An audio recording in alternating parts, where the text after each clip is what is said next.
नमस्कार दोस्तों, आप सभी का मेरे इस यूट्यूब चैनल में बहुत बहुत स्वागत है। तो दोस्तों, आज के इस वीडियो में हम कुछ अलग बात करने वाले हैं कि अगर मैं आपसे कहूं कि अपने देश में ऐसी कौन सी कंपनियां हैं जो कि आपके हिसाब से कभी नहीं खत्म होने वाली हैं और हमेशा चलने वाली हैं।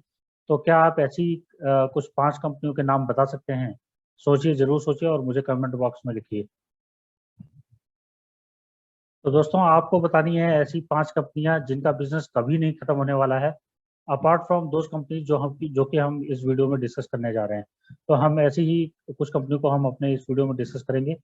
आप अपने मन में ऐसी कंपनियों को सोच सकते हैं और इस वीडियो में कमेंट में जरूर लिखिए कि आपके हिसाब से ऐसे कौन से बिजनेसेस हैं, ऐसी कौन सी कंपनियां हैं जो ऐसे बिजनेस में काम कर रही हैं जो बिजनेस कभी भी खत्म होने वाला नहीं है और हमेशा के लिए चलने वाला है।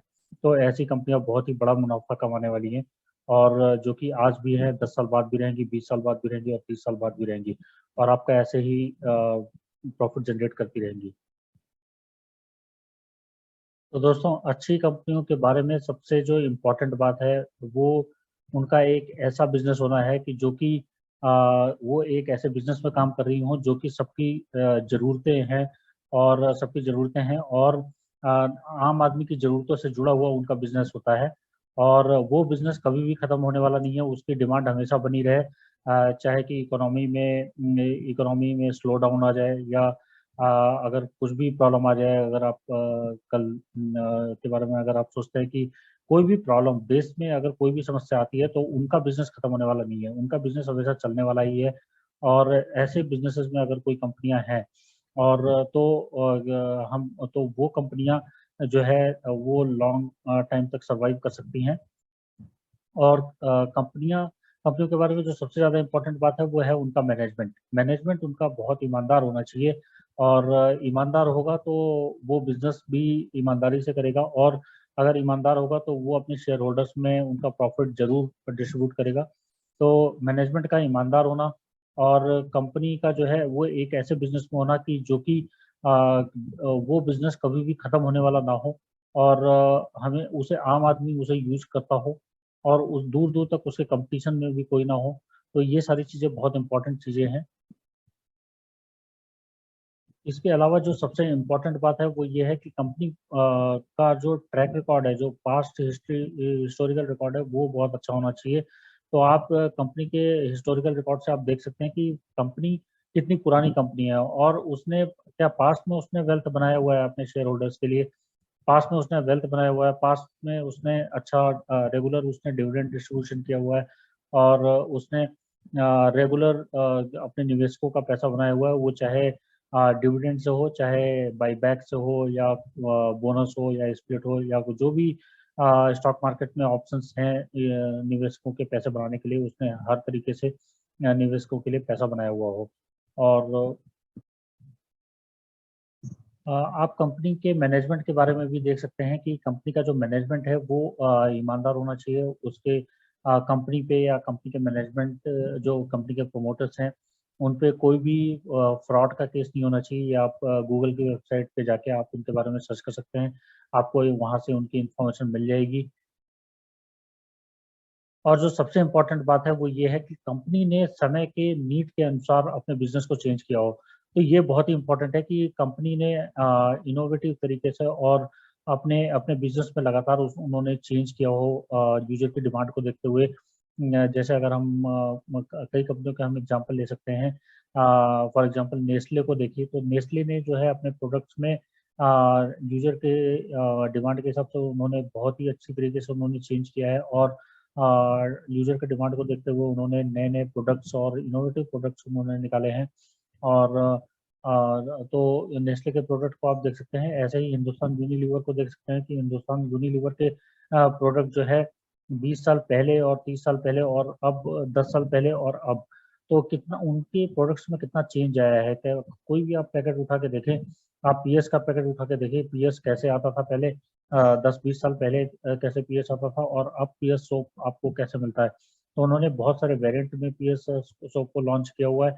और ऐसे ही आप अगर उनके हैंड वॉश प्रोडक्ट्स को देखें तो पहले हैंड वॉश वगैरह नहीं होते थे, बट अब हैंड वॉश वगैरह आने लगे हैं और नए-नए पैक्स में आने लगे हैं। तो आप ये सारे आप एग्ज़ाम्पल्स देख सकते हैं कि कंपनियों ने अपने प्रोडक्ट में कितने कितने इनोवेटिव तरीके से उन्होंने अपने प्रोडक्ट्स में चेंज किया है और एंड यूज़र उनके प्रोडक्ट्स को कितना यूज़ कर रहे हैं। तो आप ऐसे ही एग्ज़ाम्पल आप ले सकते हैं कोलगेट का। तो देखिए कोलगेट में आप कोलगेट को देखेंगे तो कोलगेट का 20 साल पहले केवल 20 साल या 30 साल पहले केवल उनका एक ही टूथपेस्ट आता होगा, एक ही टूथपेस्ट आता होगा, बट अब उनके टूथपेस्ट में आप कितनी वेरिएंट कितने वैरायटी आप देख सकते हैं। तो जैसे कि उन्होंने आयुर्वेदिक में जब पतंजलि से कोलगेट को कंपटीशन मिला तो उन्होंने अपने प्रोडक्ट्स जो है वो कोलगेट हर्बल वगैरह भी उन्होंने लॉन्च किए। तो आप उसी तरह से देख सकते हैं कि कोलगेट ने कंपनी ने कंपटीशन के हिसाब से अपने आप को चेंज किया है, यूजर के डिमांड के हिसाब से अपने आप को लगातार वो चेंज कर रही है। तो ये उनके साइंस हैं एक अच्छी कंपनी के कि मार्केट में या कम्पिटिटिव एनवायरनमेंट में सर्वाइव करने के, और वो ऐसे ही कॉम्पिटिटिव और इनोवेटिव प्रोडक्ट्स आगे आगे भी बनाते रहेंगे और उनका बिजनेस कभी ना खत्म होने वाला है। तो अब मैं आपसे शेयर करने जा रहा हूँ अपनी स्क्रीन और हम देखते हैं वो कौन सी कंपनियां हैं कि जो कि ये मार्केट के वो कंसिस्टेंट परफॉर्मर हैं और ऐसे ही उनका बिजनेस जैसे कि 10-20 साल पहले भी खत्म नहीं होने वाला था, आज भी नहीं खत्म, आज भी वो कंपटीशन कड़ी कड़ी टक्कर दे रहे हैं और आगे भी वो कड़ी टक्कर सभी को देते रहेंगे और वो मार्केट के दीवार बन के खड़े हैं। तो दोस्तों मैं आशा करता हूँ कि आपको मेरी स्क्रीन दिख रही होगी। तो ये हैं वो मार्केट के दिग्गज जिन्होंने जो है जिन्हें हम कह सकते हैं कि ये मार्केट के दीवार हैं और मार्केट के कंसिस्टेंट परफॉर्मर हैं और मार्केट अगर कभी भी मार्केट ऊपर है और ये नीचे हो ऐसा तो हो ही नहीं सकता। तो अगर मार्केट में गिरावट किसी और वजह से आई है तो बात और है, तो तब तो सभी शेयरों में गिरावट आती है, बट ये शेयर्स ऐसे हैं जो कि गिर के भी संभलना जानते हैं और ये शेयर आपको अगर मार्केट ऊपर है तो हमेशा ऊपर ही मिलेंगे और ये कंसिस्टेंट आपकी वेल्थ क्रिएट करते रहेंगे। आपको कंसिस्टेंटली 15% से ऊपर 20%, 20-25% का आपको कंसिस्टेंटली रिटर्न हर साल आपको देते रहेंगे। तो आप इनसे कंसिस्टेंट रिटर्न की उम्मीद कर सकते हैं और इनका बिजनेस भी कुछ ऐसा ही है कि वो कभी ना खत्म होने वाला बिजनेस है। अगर हम पहली कंपनी की बात करें हिंदुस्तान यूनिलीवर, तो जिसका कि आज का जो प्राइस है 2,485 रुपये, आप इसका प्राइस उठा के देख लीजिए अभी से 5 साल पहले, अभी से 10 साल पहले, अभी से 15 साल पहले, 20 साल पहले। तो ये प्राइस जो है आपको अभी सबसे हाईएस्ट प्राइस मिलेगा, मतलब अगर आप कुछ सालों में कंपेयर करेंगे तो ये इन्होंने कंसिस्टेंटली परफॉर्म किया हुआ है और अभी भी कंसिस्टेंटली परफॉर्म कर रहे हैं और इन कंपनियों को बीट कर पाना किसी भी कंपनी के लिए ऑलमोस्ट नामुमकिन है। तो अगर हम दूसरी कंपनी की बात करें तो एशियन पेंट्स का नाम ही काफ़ी है। तो अभी एशियन पेंट की हम बात करें तो एशियन पेंट का भी आप उठा के देख लें परफॉर्मेंस पिछले 5 सालों में, 10 सालों में, 15 सालों में, 20 सालों में, तो वो इन्होंने कंसिस्टेंटली वेल्थ जनरेट किया हुआ है और हर साल ऑलमोस्ट 20% का रिटर्न ये अपने इन्वेस्टर्स के लिए जनरेट करते जा रहे हैं और उन्हें रिवार्ड भी कर रहे हैं डिविडेंड से। और अगर हम तीसरी कंपनी की बात करें तो वो है कोलगेट। तो कोलगेट का जो आज का प्राइस 1,690 रुपये का, तो कोलगेट ने भी काफ़ी अच्छा रिटर्न दिया है और पिछले 5, 10, 15 और 20 सालों में। और ऐसे ही हम देखें कि एचडीएफसी बैंक, तो चौथी कंपनी है एचडीएफसी बैंक। तो दोस्तों एचडीएफसी बैंक का भी बिजनेस कुछ ऐसा ही है कि एचडीएफसी बैंक जो है बैंकिंग की नीड्स कभी खत्म होने वाली नहीं है और एचडीएफसी बैंक ने बदलते ज़माने को देखते हुए जैसे डिजिटाइजेशन में काफ़ी फोकस किया और इनकी जो पेरेंट कंपनी है एचडीएफसी, तो एक आपको ये चीज़ और देखने की ज़रूरत है कि अगर एचडीएफसी बैंक को अगर फंड रेज करना होता है तो वो एचडीएफसी से ही अपने ही पेरेंट ग्रुप की कंपनी से ही लोन ले लेते हैं। तो ये इनके लिए बहुत ही बेनिफिशियल जो है पॉइंट है।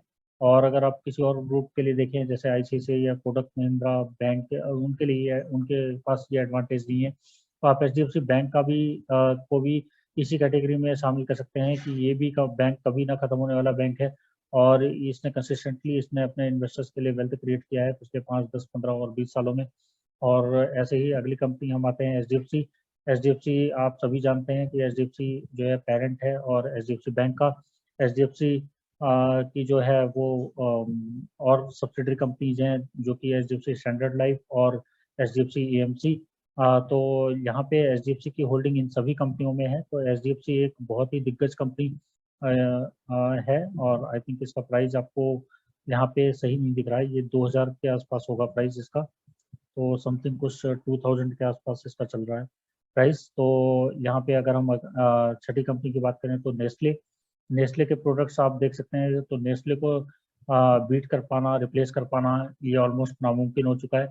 और आपने देखा है कि नेस्ले के जो प्रोडक्ट मैगी, लोग मैगी एक अलग सा ब्रांड बन गया है, और नेस्ले के जो भी चॉकलेट्स हैं वो डेयरी मिल्क हो गया या कुछ और जो चॉकलेट्स हैं इनके कोई भी प्रोडक्ट आप उठा के देख लें तो वो सभी प्रोडक्ट इनके ब्रांड बन चुके हैं, उनकी एक अलग ब्रांड नेम बन चुकी है, तो उन्हें रिप्लेस कर पाना ऑलमोस्ट नामुमकिन है।